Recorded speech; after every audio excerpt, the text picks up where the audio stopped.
Hello everyone, the story I'm going to share today is a medical turtle shows its gratitude. There was a scholar named Wei Dan in the Tang Dynasty. He was already 40 years old, but still could not pass the Imperial Examination.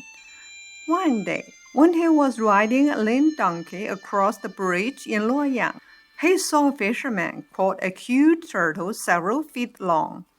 The turtle was put on the bridge, evidently dying. Many people came to watch it and talk about buying it, making some delicious dishes. Wei Dan felt compassion and asked the fisherman how much he would sell it for. The fisherman said 2,000 qian, equal to $200. It was very cold that day, and Dan was only wearing thin clothes, carrying on himself nothing that worth 2,000 qian. He then decided to use his donkey to exchange for the turtle. After he received the turtle, he immediately put it into the river, and then he walked home. There was a local fortune teller who people called Mr. Gold. No one knew where he had come from, but his fortune telling was very accurate. Not long after Dan released the turtle, Dan came to him and found that Mr. Gold already had his shoes on and was waiting for him at the door. He was very happy to greet Dan and said, "I've been waiting for you for several days already. Why have you come so late?" Dan said, "My purpose for being here today is to ask you to tell my fortune." Mr. Gold continued, "My friend Chang Shiyuan often talks about your virtues and sincerely asked me to help him to make your acquaintance. Let's go to his home." Dan thought about it for a little while. Among all his friends and people he knew, Dan had never heard this name.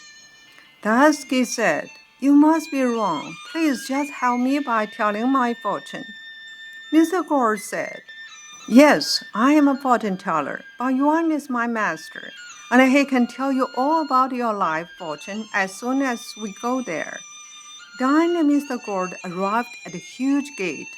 The building was magnificent. It was very similar to the style of the building for a duke and a marquis.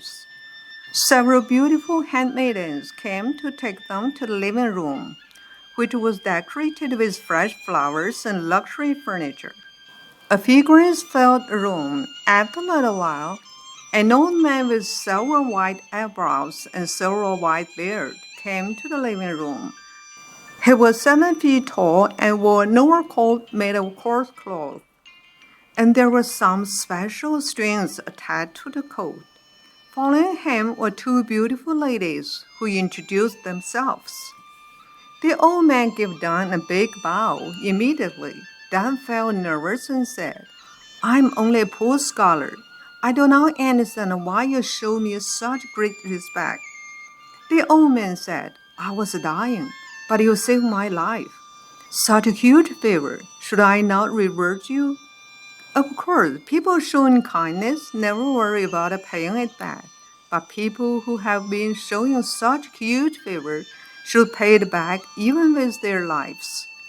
Dan suddenly realized that the old man was the turtle, though Yuan had not said it clearly. After the meal, Dan stayed there for the whole day, and in the evening, when he wanted to go back, the old man took out a scroll from his inner garment and gave it to him. He told Dan, "I know you want to know your fortune, so I went to another dimension to record all the things that will happen in your life. You may call it a reward from me. Good and bad are all predestined in your life. By now, you will be lucky enough to know it in advance. Here is 5,000 qian. You may buy a horse." Dan thanked him again and left.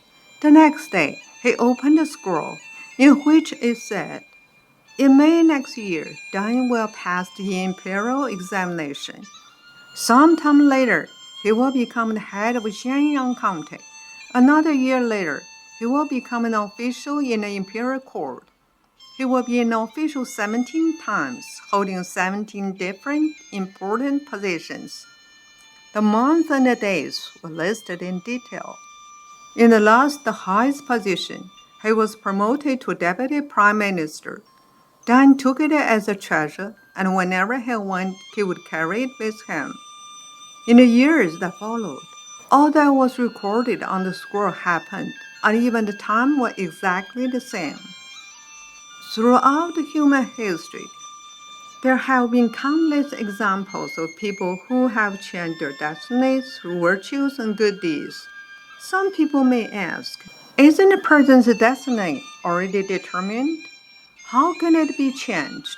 In fact, people's destiny can be changed. One is to enter cultivation, truly cultivate and enlighten, and finally become a celestial being. The other is that doing good deeds will increase blessing.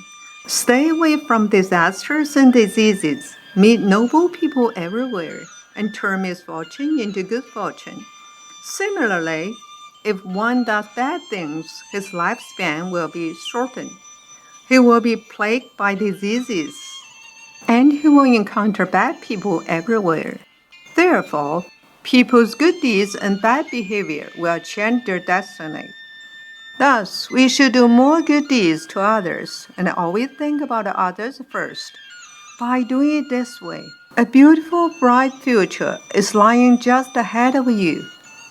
Thank you very much for listening to the story. More touching stories will be ready for you if you just subscribe. Thank you again.